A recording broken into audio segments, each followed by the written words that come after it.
My name is Jamie Boda. I'm 26 years old. I've had symptoms of axial spondyloarthritis since the age of 14.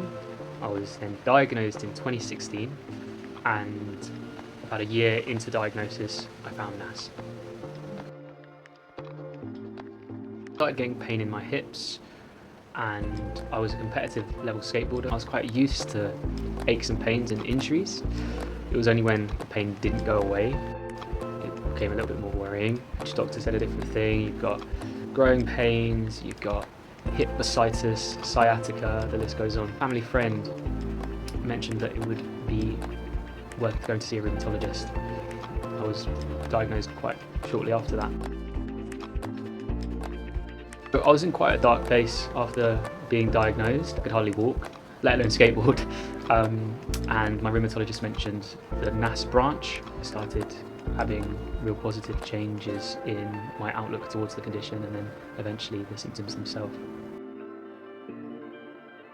Going to the NASS support group was like the first time where I started having a bit more hope and agency. And it turns out the pain wasn't in my hips, it was in my sacroiliac joint. Anyone who has had that pain knows how agonising it can be.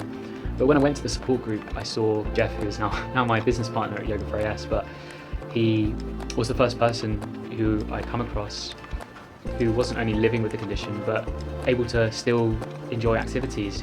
He was nearly 70 at the time, cycling. Shifted me from being quite kind of a victim and my life's over to saying, what can I do? What could this look like in the best case scenario rather than the worst?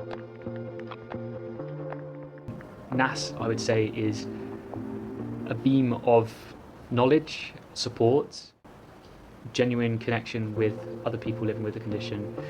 You can really get so much from NASS branches. The online support that you can get via NASS, they've got amazing resources on symptomologies that can come with living with the condition, how to work effectively with your rheumatologist, how to help with your employment, so many things like that. A NASS Members Day, whether online or in person. So there's always ways to not just connect with people living with the condition, but also gain knowledge and actionable support.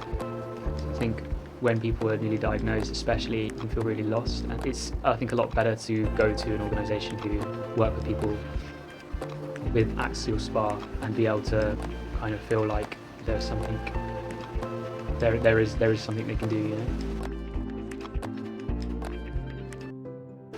So I'm back skateboarding now, which I thought I'd never be able to do, and that journey was definitely aided by the support I had with NASS.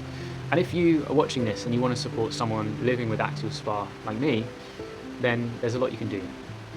You can donate £10 to help to support one person living with Axial SpA, and through that they'll get either phone support via the NASS helpline or email support where they can get guidance on the condition that they've been diagnosed with.